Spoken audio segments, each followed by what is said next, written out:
Olá, meus amigos. Estamos aí para mais um encontro para debatermos educação, pesquisa, com foco na vida com dignidade. Então, temos nesse encontro de sexta-feira um primeiro momento para fazermos ecos do encontro passado, mas um comentário, né? Essa fogueira que veio logo na abertura, ela tem o propósito de nos mostrar que luz, calor, movimento é o que caracteriza a educação. A educação tem que ser algo que movimenta, algo que ilumina, algo que gera metamorfoses. Metamorfose é aquilo que não volta atrás, aquela mudança que não volta atrás. E temos como propósito inicial desse programa, sempre que possível, trazermos alguma coisa ligada à arte. E é nesse sentido que eu trago um poema.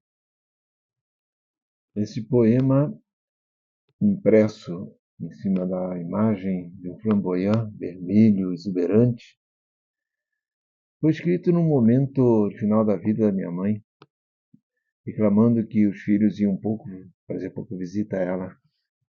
E aí ela disse assim: eu ensinei a voar, apontei o eterno infinito e quero que eles voltem. Acho que essa é uma síntese da educação, da fogueira. Não tem como voltar. A lenha queimou, está queimada.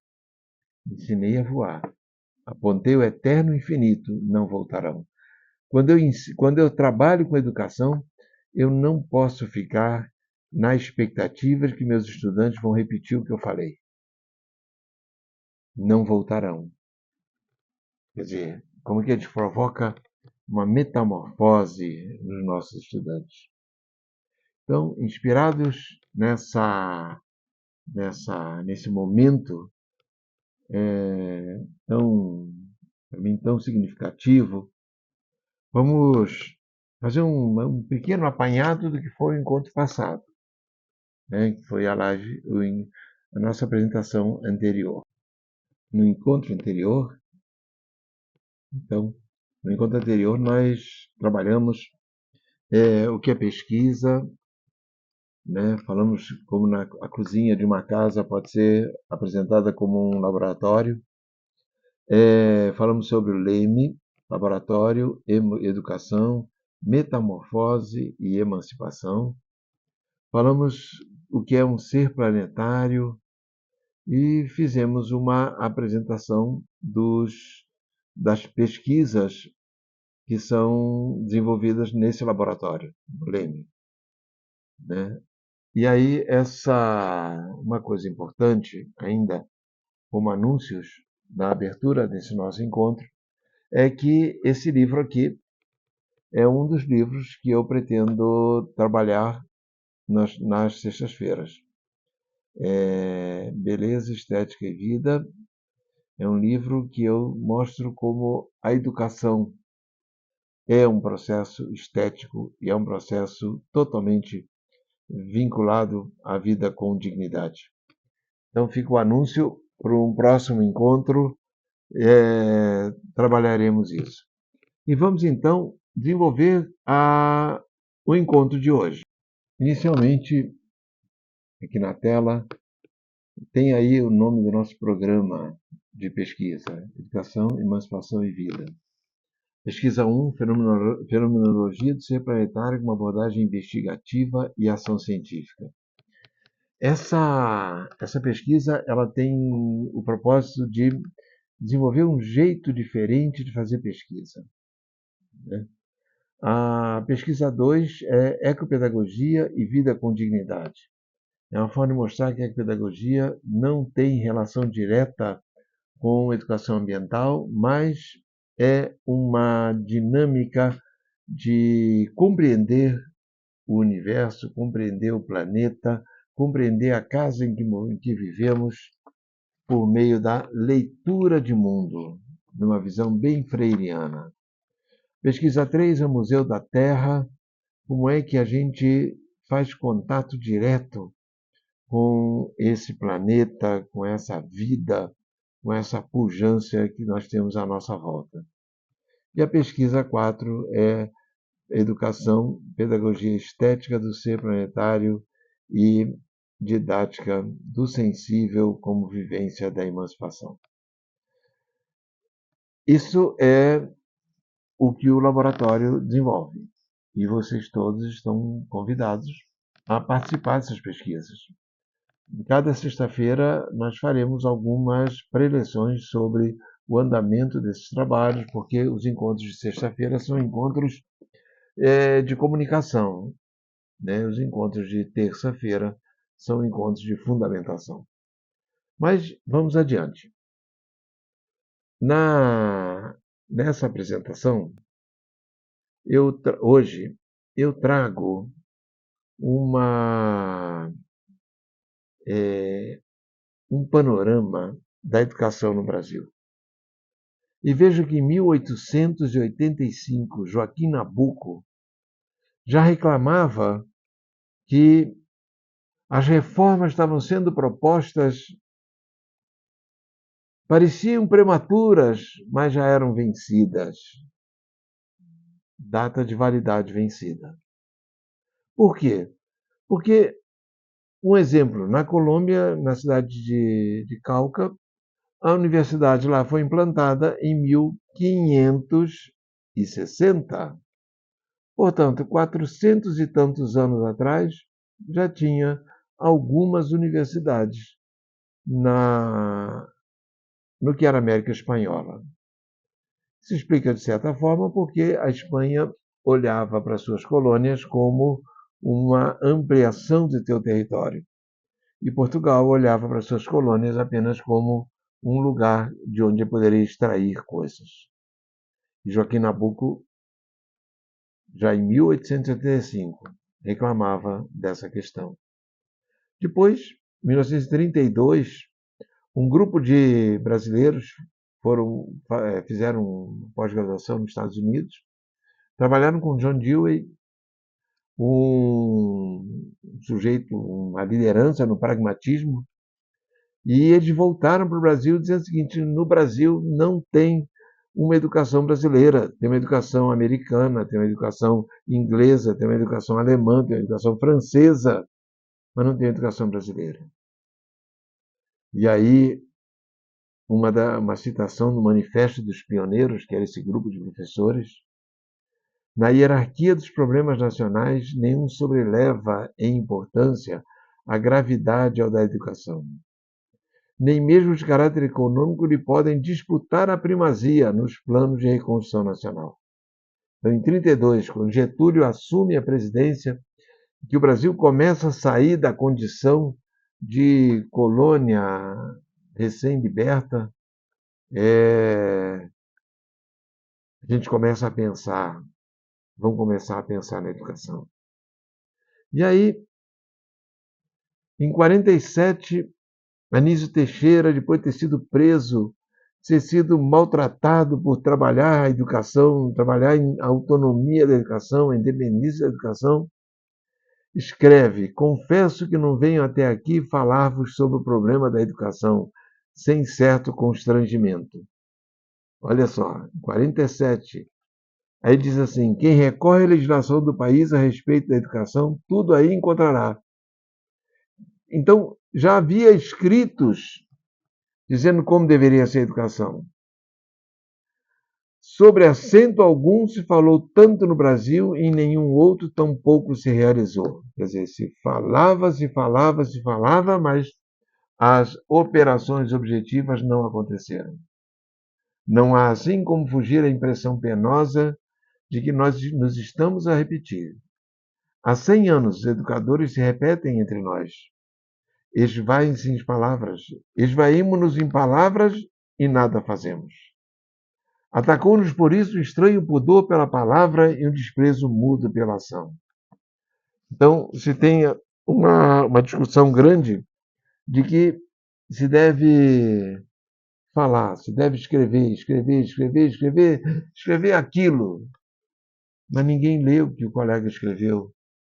Continuamos lendo os clássicos. E a construção contemporânea? Bem, continuamos. Anísio Teixeira, então, cria, ele como deputado federal, luta desesperadamente e consegue aprovar a Lei de Diretrizes e Bases da Educação, a primeira LDB. Veja, em 61. Em 61, há poucos anos atrás, quer dizer, são 50 anos, 60 anos atrás, nós não tínhamos uma lei de diretrizes e bases. E era uma lei muito interessante, muito humanista, muito humanizadora. E ela ganha um impulso muito grande com Paulo Freire e durante o governo do João Goulart. Mas havia um movimento internacional de ajuda norte-americana para os países em desenvolvimento. Foi o acordo conhecido como Acordo MAC-USAID. USAID era uma organização norte-americana de ajuda aos países em desenvolvimento. E uma das contrapartidas desse acordo era reformas na educação. Na educação superior, a privatização da educação. Na educação, na época primária e ginásio e secundária, uma reforma para o trabalho e não para pensar. O resultado desse acordo é a reforma do ensino em 68, do ensino superior, que felizmente os professores e os estudantes se mobilizaram muito e não permitiram a privatização, mas passou uma coisa terrível que foi a eliminação do seriado dos cursos para a criação dos créditos. Então você passa a fazer um curso superior para vencer os créditos, e não para formar um grupo de estudo, trabalho e reflexão que vai permanecer para o resto da vida.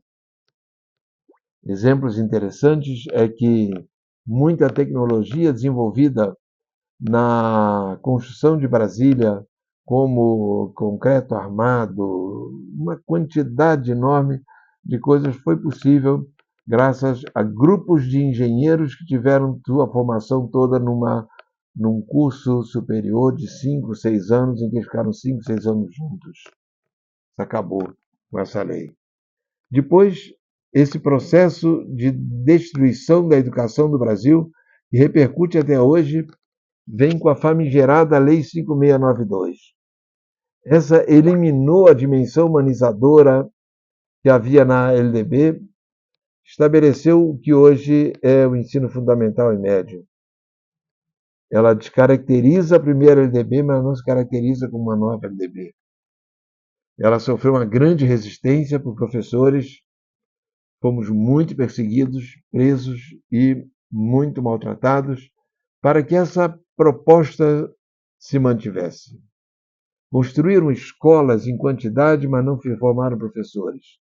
Então, quem tinha o ensino médio dava aula nas primeiras séries fundamentais, quem tinha fazia faculdade dava aula de quinta a oitava, e quem tinha faculdade dava aula no ensino médio. Era esse o critério para ser professor. Um absurdo completo. Hoje, quando se reclama que a educação brasileira é ruim, agradeçam a essa famigerada lei. Ali começou a desgraça da educação brasileira que prevalece até hoje. Mas nós não somos pessoas que ficam paradas. Lutamos e conseguimos seguir Paulo Freire quando ele dizia que a educação sozinha não transforma a sociedade. Mas sem ela tampouco a sociedade muda. Então, como é que a gente faz uma educação? E houve um debate intenso no Brasil, no sentido de chegarmos à nossa segunda LDB, a Lei 93/94 de 96.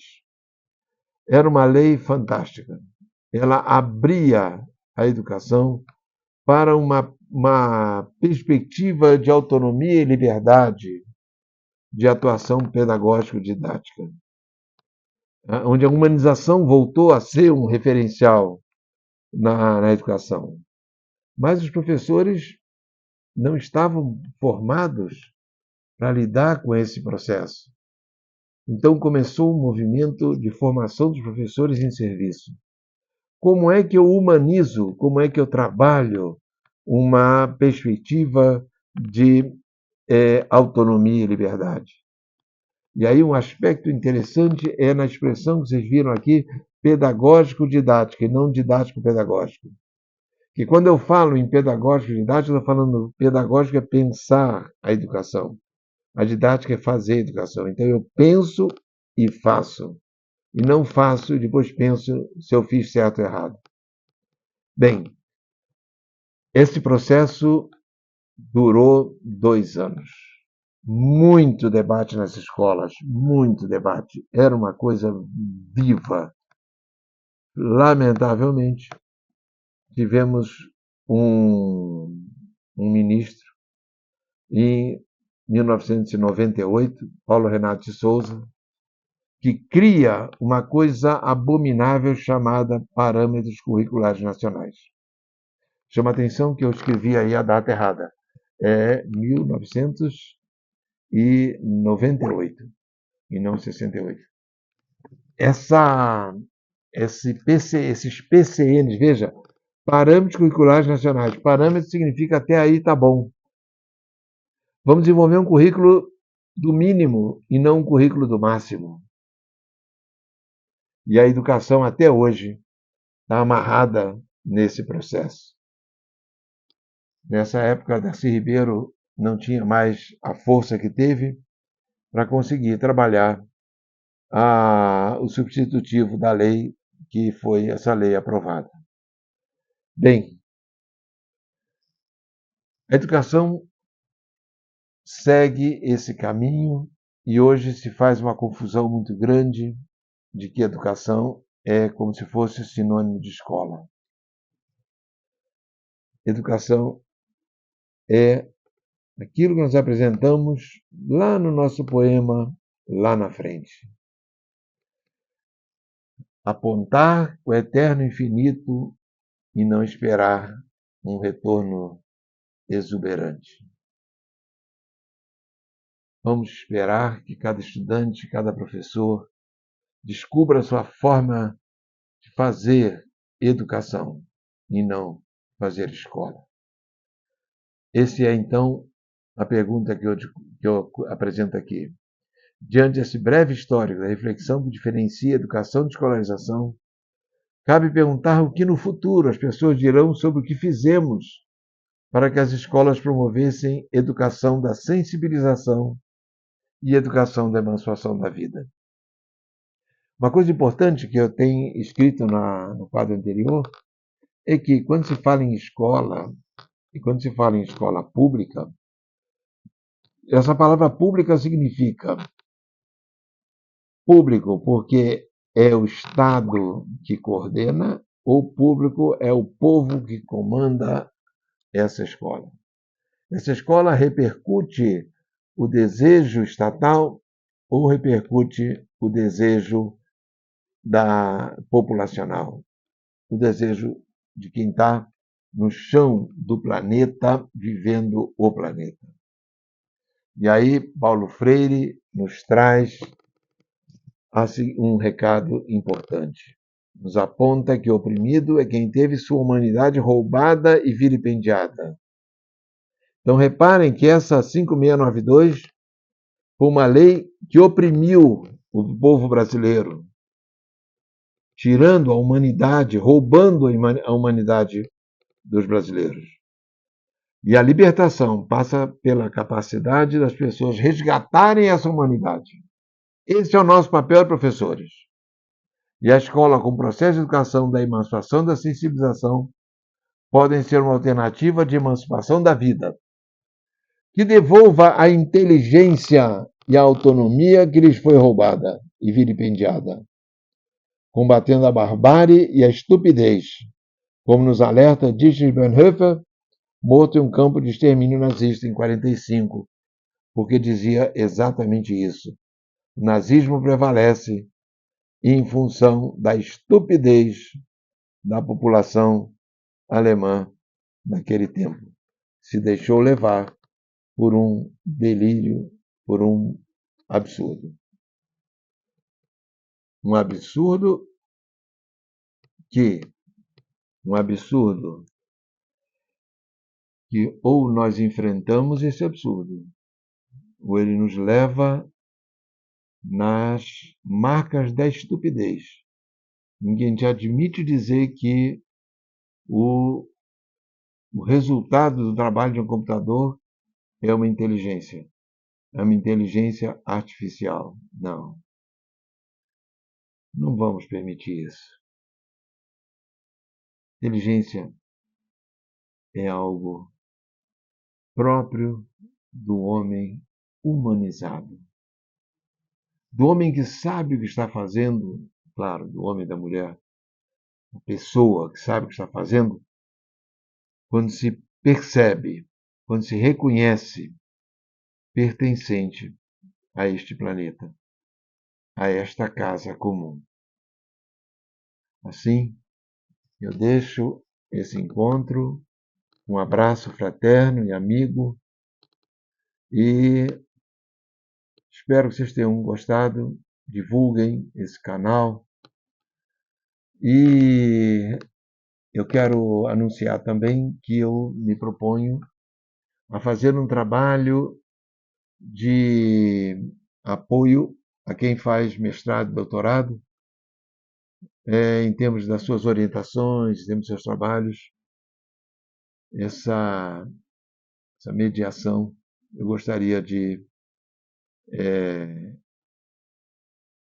vocês me contactassem, né, para que a gente pudesse combinar algum encontro e as condições desses encontros. Então, isso eu deixo meu abraço fraterno, amigo, cheio de alegria. Um abraço, queridos.